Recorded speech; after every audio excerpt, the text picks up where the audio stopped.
नमस्कार, spread piece channel में आपका स्वागत है। आज सुनिए मुंशी प्रेमचंद की लिखी कहानी लाग डांट। जोखू भगत और बेचन चौधरी में 3 पीढ़ियों से अदावत चली आती थी। कुछ डांड मेंढ का झगड़ा था। उनके परदादों में कई बार खून खच्चर हुआ। बापों के समय से मुकदमेबाजी शुरू हुई। दोनों कई बार हाई कोर्ट तक गए। लड़कों के समय में संग्राम की भीषणता और भी बढ़ी, यहां तक कि दोनों ही अशक्त हो गए। पहले दोनों इसी गांव में आधे आधे के हिस्सेदार थे। अब उनके पास उस झगड़ने वाले खेत को छोड़कर एक अंगुल जमीन न थी।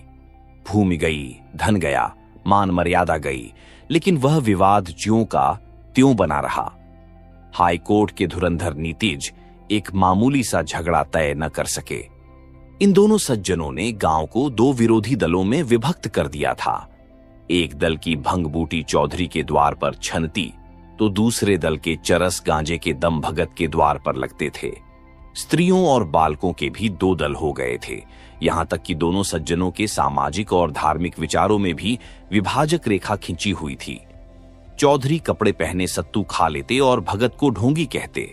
भगत बिना कपड़े उतारे पानी भी न पीते और चौधरी को भ्रष्ट बतलाते। भगत सनातन धर्मी बने तो चौधरी ने आर्य समाज का आश्रय लिया।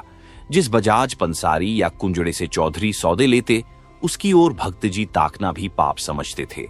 और भगत जी की हलवाई की मिठाइयां, उनके ग्वाले का दूध और तेली का तेल चौधरी के लिए त्याज्य थे। यहां तक कि उनके आरोग्यता के सिद्धांतों में भी भिन्नता थी। भगत जी वैद्यक के कायल थे, चौधरी यूनानी प्रथा के मानने वाले। दोनों चाहे रोग से मर जाते पर अपने सिद्धांतों को न तोड़ते। जब देश में राजनैतिक आंदोलन शुरू हुआ तो उसकी भनक उस गांव में आ पहुंची। चौधरी ने आंदोलन का पक्ष लिया, भगत उनके विपक्षी हो गए। एक सज्जन ने आकर गांव में किसान सभा खोली। चौधरी उसमें शरीक हुए, भगत अलग रहे। जागृति और बढ़ी स्वराज्य की चर्चा होने लगी। चौधरी स्वराज्यवादी हो गए, भगत ने राजभक्ति का पक्ष लिया। चौधरी का घर स्वराज्यवादियों का अड्डा हो गया, भगत का घर राजभक्तों का क्लब बन गया। चौधरी जनता में स्वराज्यवाद का प्रचार करने लगे। मित्रों, स्वराज्य का अर्थ है अपना राज्य। अपने देश में अपना राज्य हो वह अच्छा है कि किसी दूसरे का राज्य हो वह। जनता ने कहा अपना राज्य हो वह अच्छा है। चौधरी: तो यह स्वराज्य कैसे मिलेगा? आत्मबल से, पुरुषार्थ से, मेल से, एक दूसरे से द्वेष करना छोड़ दो। अपने झगड़े आप मिलकर निपटा लो। एक शंका: आप तो नित्य अदालत में खड़े रहते हैं। चौधरी: हां, पर आज से अदालत जाऊं तो मुझे गौहत्या का पाप लगे। तुम्हें चाहिए कि तुम अपनी गाढ़ी कमाई अपने बाल बच्चों को खिलाओ और बचे तो परोपकार में लगाओ। वकील मुख्तारों की जेब क्यों भरते हो? थानेदार को घूस क्यों देते हो? अमलों की चिरौरी क्यों करते हो? पहले हमारे लड़के अपने धर्म की शिक्षा पाते थे, वह सदाचारी, त्यागी, पुरुषार्थी बनते थे। अब वह विदेशी मदरसों में पढ़कर चाकरी करते हैं, घूस खाते हैं, शौक करते हैं, अपने देवताओं और पितरों की निंदा करते हैं, सिगरेट पीते हैं, साल बनाते हैं और हाकिमों की गोढ़रियां करते हैं। क्या यह हमारा कर्तव्य नहीं है कि हम अपने बालकों को धर्मानुसार शिक्षा दें? जनता चंदा करके पाठशाला खोलनी चाहिए। चौधरी: हम पहले मदिरा का छूना पाप समझते थे, अब गांव-गांव और गली-गली में मदिरा की दुकानें हैं। हम अपनी गाढ़ी कमाई के करोड़ों रुपए गांजे शराब में उड़ा देते हैं। जनता जो दारू भांग पिए उसे डांड लगाना चाहिए। चौधरी: हमारे दादा बाबा छोटे बड़े सब गाढ़ा गजी पहनते थे। हमारी दादियां नानियां चरखा काता करती थीं। सब धन देश में रहता था। हमारे जुलाहे भाई चैन की वंशी बजाते थे। अब हम विदेश के बने हुए महीन रंगीन कपड़ों पर जान देते हैं। इस तरह दूसरे देश वाले हमारा धन ढो ले जाते हैं। बेचारे जुलाहे कंगाल हो गए। क्या हमारा यही धर्म है कि अपने भाइयों की थाली छीनकर दूसरों के सामने रख दें? जनता गाढ़ा कहीं मिलता ही नहीं।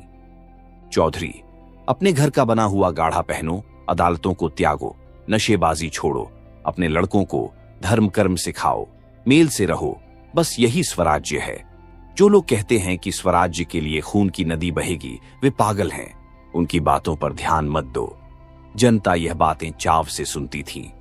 दिनों दिन श्रोताओं की संख्या बढ़ती जाती थी। चौधरी के सब श्रद्धाभाजन बन गए। भगत जी भी राजभक्ति का उपदेश करने लगे। भाइयों, राजा का काम राज करना और प्रजा का काम उसकी आज्ञा का पालन करना है। इसी को राजभक्ति कहते हैं और हमारे धार्मिक ग्रंथों में हमें इसी राजभक्ति की शिक्षा दी गई है। राजा ईश्वर का प्रतिनिधि है, उसकी आज्ञा के विरुद्ध चलना महान पातक है। राज विमुख प्राणी नरक का भागी होता है। एक शंका, राजा को भी तो अपने धर्म का पालन करना चाहिए। दूसरी शंका, हमारे राजा तो नाम के हैं, असली राजा तो विलायत के बनिए महाजन हैं।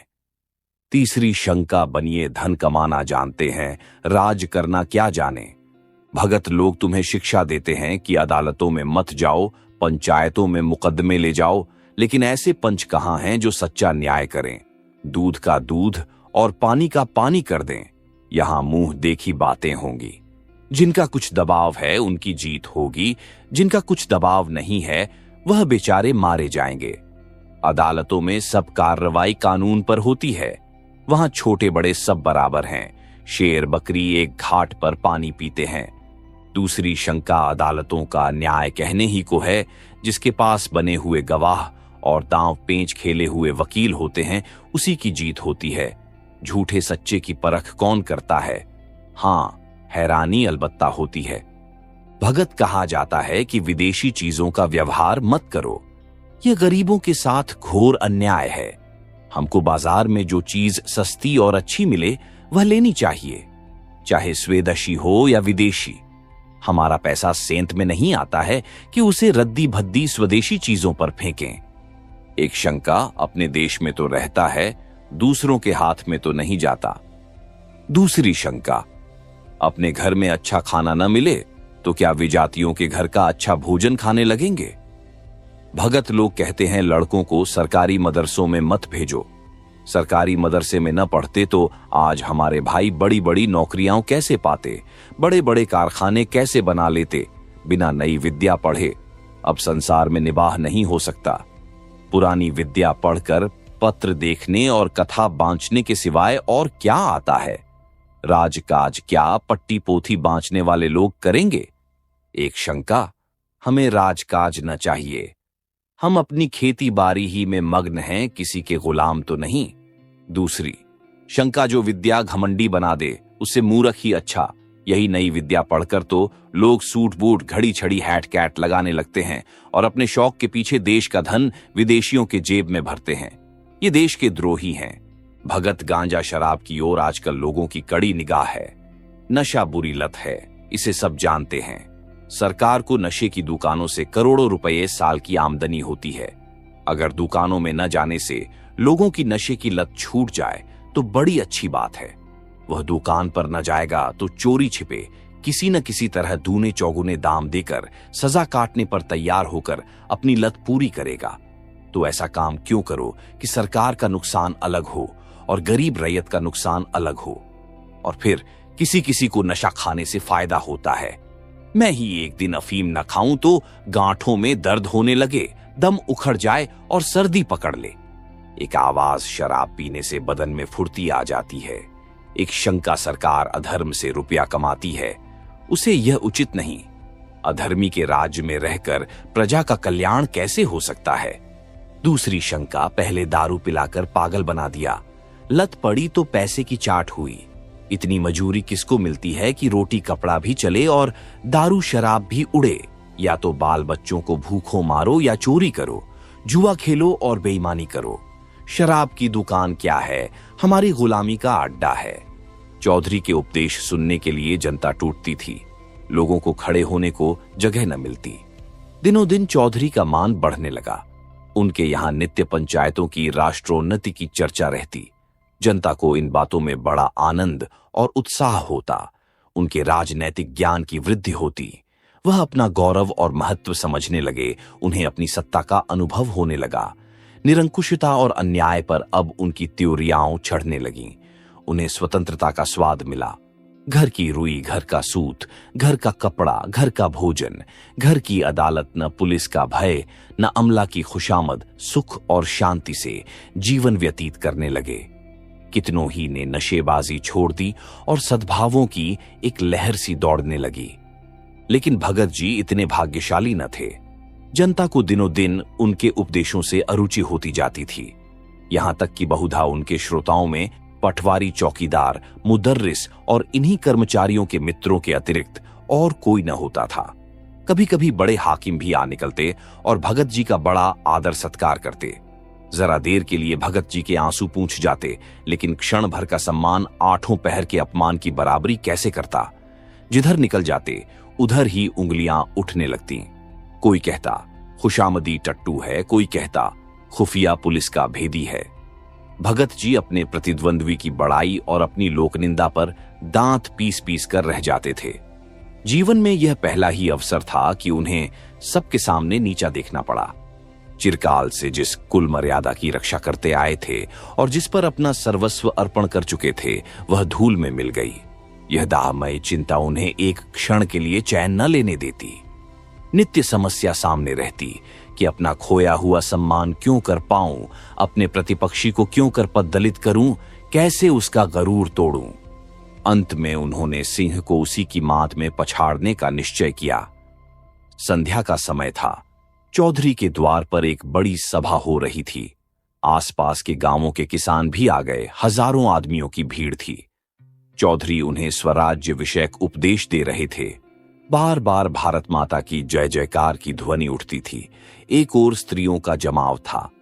चौधरी ने अपना उपदेश समाप्त किया और अपनी जगह पर बैठे। स्वयं सेवकों ने स्वराज्य फंड के लिए चंदा जमा करना शुरू किया कि इतने में भगत जी न जाने किधर से लपके हुए आए और श्रोताओं के सामने खड़े होकर उच्च स्वर से बोले, भाइयों, मुझे यहां देखकर अचरज मत करो। मैं स्वराज्य का विरोधी नहीं हूं। ऐसा पतित कौन प्राणी होगा जो स्वराज्य का निंदक हो, लेकिन इसके प्राप्त करने का वह उपाय नहीं है जो चौधरी ने बताया है और जिस पर तुम लोग लट्टू हो रहे हो। जब आपस में फूट और रार है, पंचायतों से क्या होगा? जब विलासिता का भूत सिर पर सवार है तो नशा कैसे छूटेगा? मदिरा की दुकानों का बहिष्कार कैसे होगा? सिगरेट, साबुन, मोजे, बनियान, अद्दी तंजेब से कैसे पिंड छूटेगा? जब रोब और हुकूमत की लालसा बनी हुई है तो सरकारी मदरसे कैसे छोड़ोगे?